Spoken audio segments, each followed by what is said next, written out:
Support for Digging Deeper comes from the Penn State Alumni Association, connecting alumni to the university and to each other. The Alumni Association is powered by pride. Learn more at alumni.psu.edu. And from viewers like you, thank you.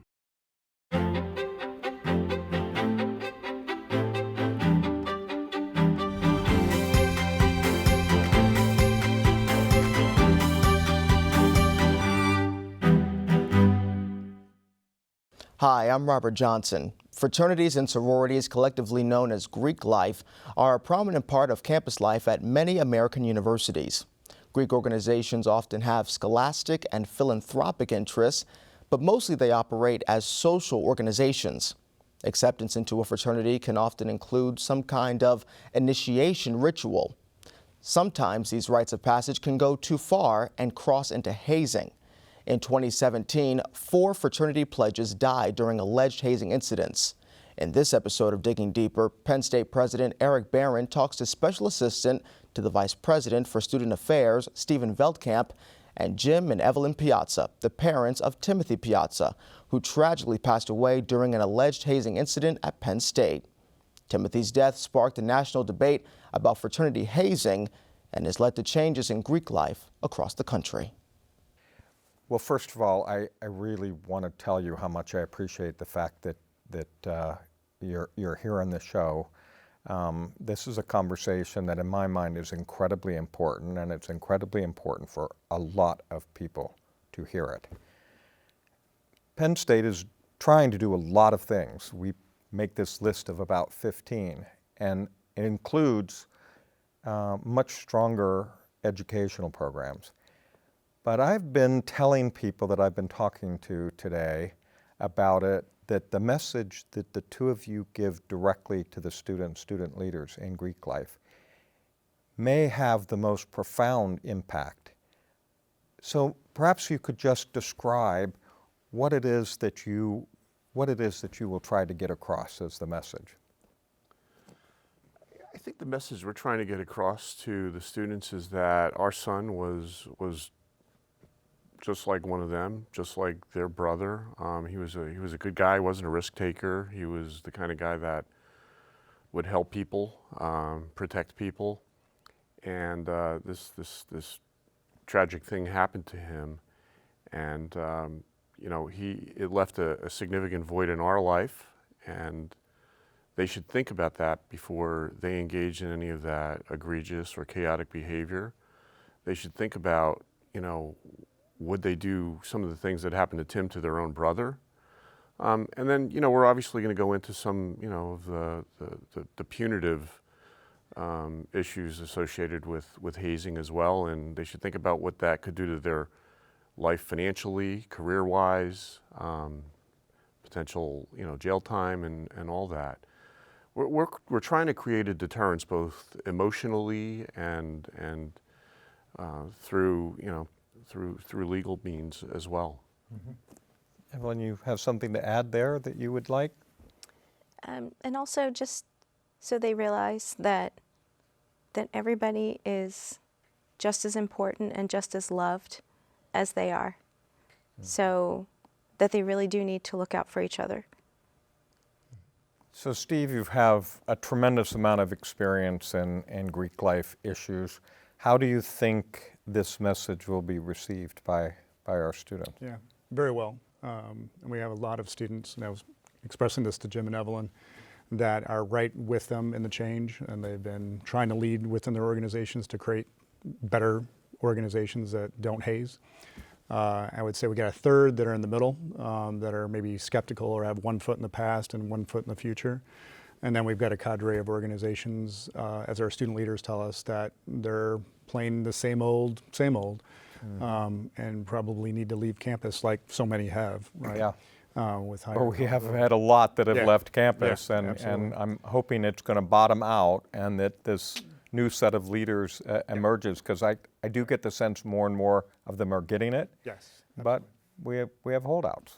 We really do. An interesting thing that we came across when we were speaking at the SAE National Leadership Conference a few weeks ago in student breakouts, a number of students were saying, you know, we've got to try to manage the parents and the alumni that come into our houses, and you know, because they want to relive their past, and they're bringing the alcohol in, and they want to have the parties, and I just found it interesting that these young individuals saw that as part of the issue. Yeah. And you know, that's an area that we have to figure out how to get to as well.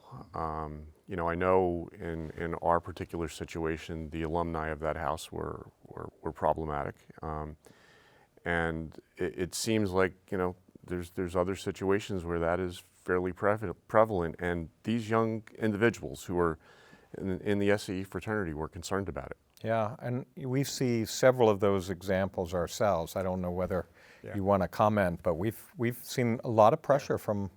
Yeah, absolutely. Especially Blue and White weekend, where we actually sent a letter to the parents asking them to, saw that letter. Yeah. And because of past behavior that happened literally the previous year, months after Tim's passing, with parents and alumni showing up in very poor ways. So we felt compelled to send a letter out. And so it validates that. We've had some cases where some of the houses have tried to influence it before. Yeah. By sending a note saying, you know, there are new rules and we're not going to violate them, and because of size constraints, we're only going to have the brothers and our dates and our parents and no one else. Right. To be. So they're trying to advance signal this.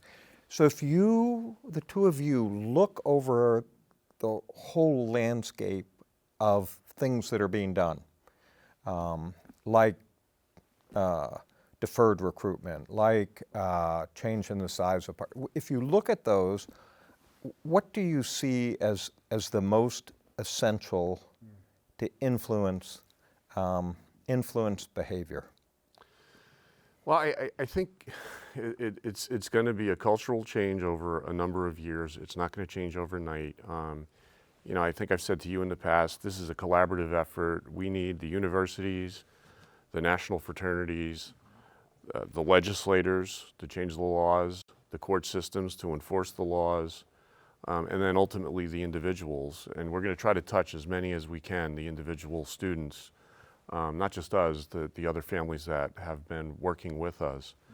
And I think if we can get everybody working together and collaboratively believing that hazing really is a problem, it's an issue, and it's illegal, then I think we can change that culture over, you know, a period of 3-4 years. And not just illegal, but having the penalty match the crime. Absolutely. Yeah. Absolutely. You know, right now there's some states that, Louisiana, until the law got changed, it was a $100 fine. I mean, it was more costly to have 3 chickens in your yard in Louisiana than it was to haze somebody, which is absurd. So we're working with the National Interfraternity Conference and the national fraternities and their lobbyists to try to get law changes made throughout the country. And as you know, we're working on the Pennsylvania law, which you supported. We're going to get there. Yeah, I believe it. A little slow, but I think we're going to get there. I believe it. I believe it, and I appreciate the support there. Yeah. But we need to get there, and we need to get there in other states as well. But then we need those laws enforced. Yeah. Mm-hmm. And we need the penalties assessed. Otherwise, there's no deterrence. Yeah. Do you think that it's more likely to be enforced because of the magnitude of the penalty? Because if it's the equivalent of a minor speeding ticket, that it doesn't seem to me that the police and the system would even spend the effort. If it's a felony, Right. That's different. Mm-hmm. Yeah, you know, I think you're right. I think a felony is certainly different. I think in our case, the police have expended the effort because they saw the seriousness of what happened.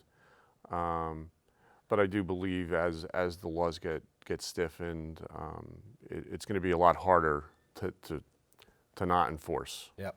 Yeah, I agree. Mm-hmm. So, Steve, do we already have a sense of what things we're doing are actually starting to have an impact, or do you have a professional opinion on this one, and this one, or they're the ones that are potent? Yeah, I would say both. I would say our student leaders are talking to us already about how deferred recruitment is having a very positive effect, that students, when they're now joining, are higher caliber.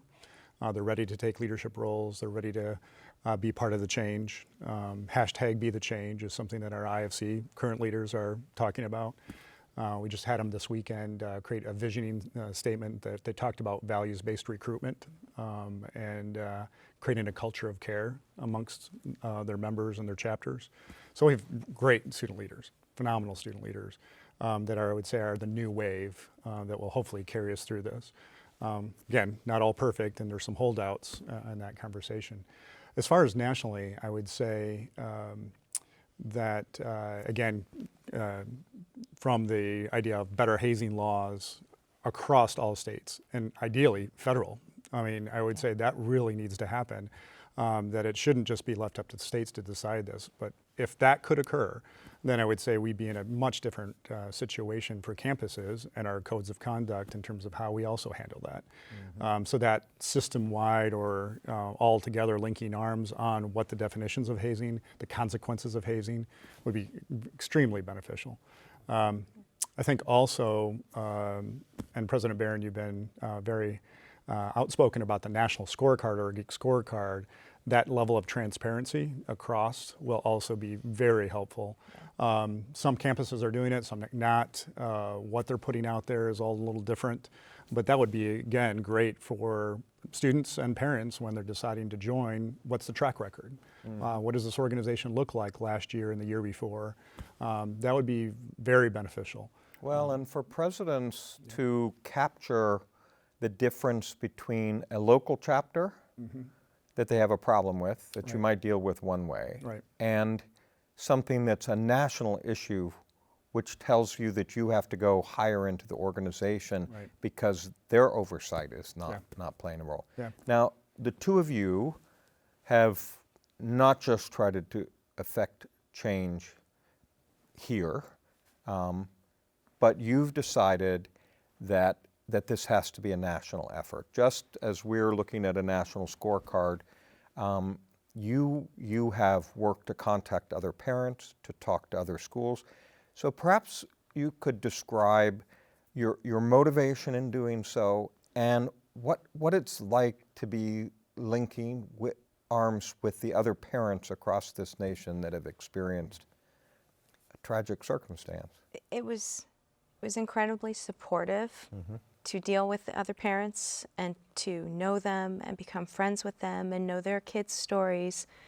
And nobody understands but them in a lot of ways. So that's been really helpful. And also in terms of educating, when we tell our stories, we're more effective because we're parents. We're not just some adult up at a podium telling you, do not haze. We're letting you know what happened to us and what happened to our kid and what the consequences of the loss is to us and their friends and their family. And as long as they can feel it, then they will remember it. And that's what I hope they take away. Yeah, and we just think the national effort is the way to go. I'll never forget, we thought we were making such progress when we started coming out and speaking, and we were getting lots of nice notes and letters from throughout the country, thousands of them. You're doing great work, great job. And then Max Groover died at LSU, and I got to tell you, I felt like Tim died all over again. And that's when I realized, first of all, we need to get in touch with the Groovers, and we need to make sure that we get in touch with some of the other families that experienced it, and we need to do something larger scale, because this is happening, throughout the country, and something needs to be done about it. And who's not going to do it? I mean, if we don't do it, who's going to do it? So that's kind of what we've been trying to do. Yeah. So how many universities have you started to interact with, and how are you seeing those universities respond, or how are the parents that you're talking to? How are you seeing? How do they perceive their universities are responding? So far, we've probably talked to about a half a dozen universities, and I know some of the other families have also talked to, about a half a dozen or so universities. But I mean, the requests are coming in piles right now, and our biggest problem is time and logistics. Yeah. And national fraternities want us to go to their national fraternity leadership conferences. So, I mean, we're sorting through. Frankly, we're making decisions as to what universities we'll go to and which ones maybe we can't, and we're trying to get some other parents on board with us that hopefully will help do some of it. It's a bit overwhelming at this point, just with all the requests that came in. I think just on the drive up today, we got 3 different requests from large universities. And the feedback that we've gotten so far has all been positive. The messages that we've gotten from parents whose children were in the audience has been extremely positive. We've been able to look a lot of the young men and women in the eye, and we know that we got to them. Of course, every once in a while there's going to be a rogue person out there, and that's when we need the leaders from the fraternities to not let that rogue person, do things that maybe in the past they would. Push back. We need those leaders to say, no, you're out. Yeah. And that's part of our message today. Yeah. And that's, again, another, I would say, that students are turning students in for bad behavior. So that's been some of the change that we've seen, where students are holding students accountable, both within their chapters and then also peer-to-peer, peer chapters.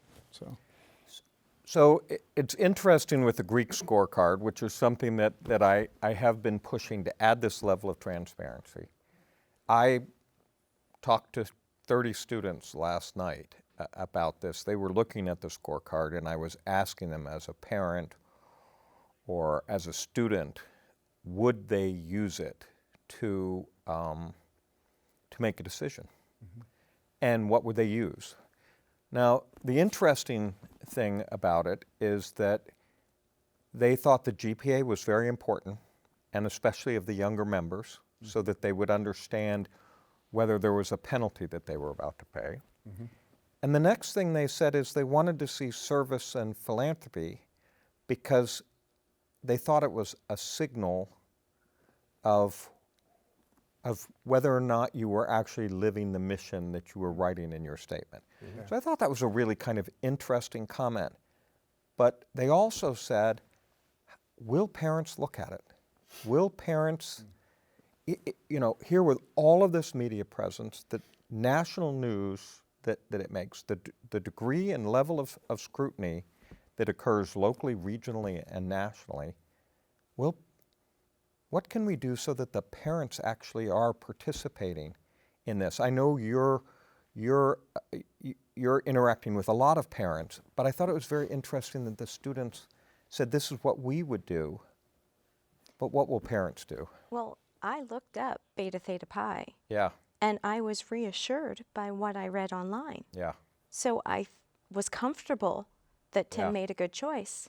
And then after Tim died, Rayanne Groover and Steve Groover talked to their son, Max, about it, and she looked at Phi Delta Theta and Felt good about it. Yeah. So this isn't good enough. No. So this is important, and you might see trends, but it is a major issue. How do you have insight into the behavior that occurs behind the walls? Do you see this as a topic of discussion? Yeah, and I would say enhanced scorecard. So potentially some other things that could be added. Percentage of organizational discipline at the individual level could be a great thing to add. That would give a flavor of kind of the old adage, birds of a feather flock together, in terms of how many have been through the conduct process, as an example.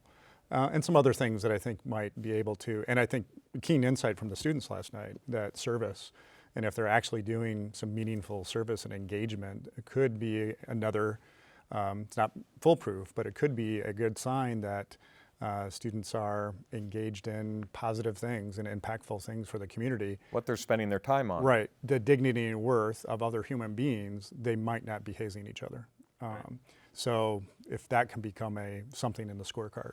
So. So Yeah, I mean, certainly, Yeah. publishing violations I think is critical, and I would certainly look at it. I think any parent in their right mind at this point with all the national attention would look at the scorecard. I think the universities probably need to push it out to the parents. At least, here's where you Let can them go. know that it's Right. there and what Here's what where to to go. use Make to it very enhance easy to it. find. yeah. Yeah. And as far as education, one of the things we've been talking to NIC about and some of the national fraternities is why don't we make it part of the process for those fraternities that each member has to go to 1 or 2 or 3 high schools, maybe they pair up and give presentations on hazing and why it's a problem, why it's an issue. Because I feel like if they take that message out, that they'll start to understand it a little bit better as they talk to the high schools.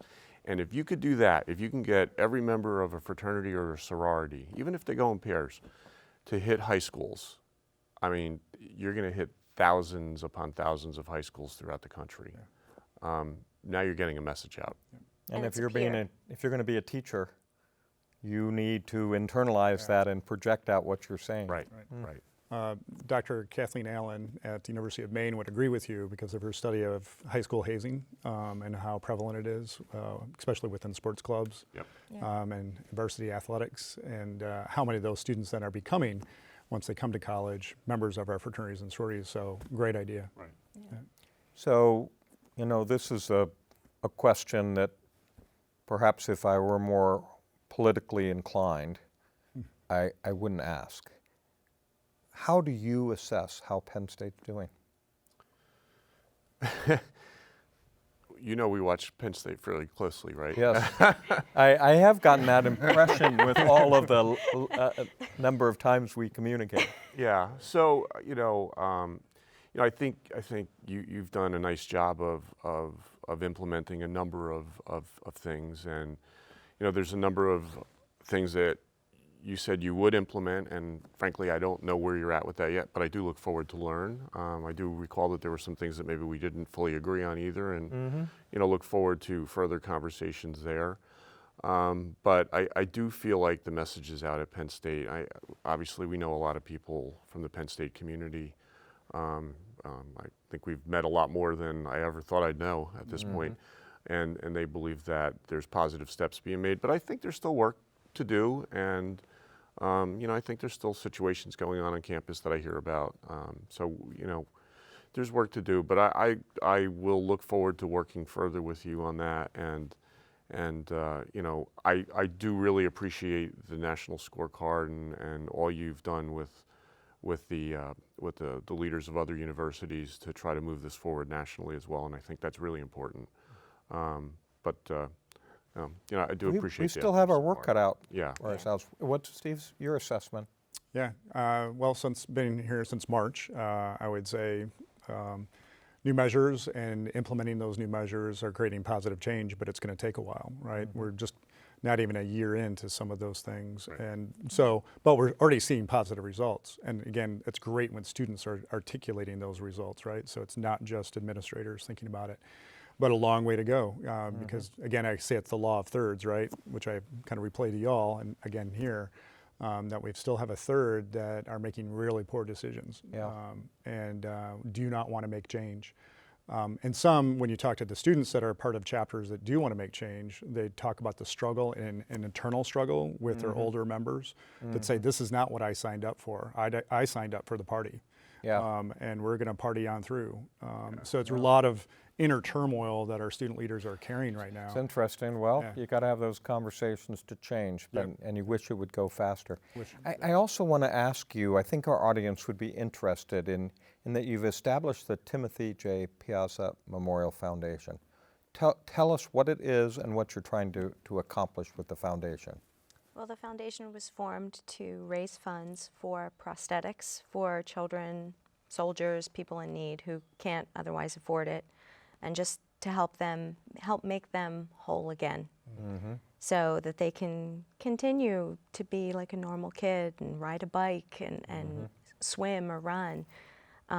We also have a couple scholarships at Tim's alma mater high school, but it's mostly in tribute to Tim and what he wanted to achieve in his life with making prosthetics. So we're helping out the best we can in that aspect. Yeah, we never really understood his desire to make prosthetics. In fact, I argued with him about it as to it's kind of a narrow field, but he loved kids, and you know, we thought this is the route we would take instead of setting up an anti-hazing foundation. We're kind of doing the anti-hazing thing, you know, on our own. Mm-hmm.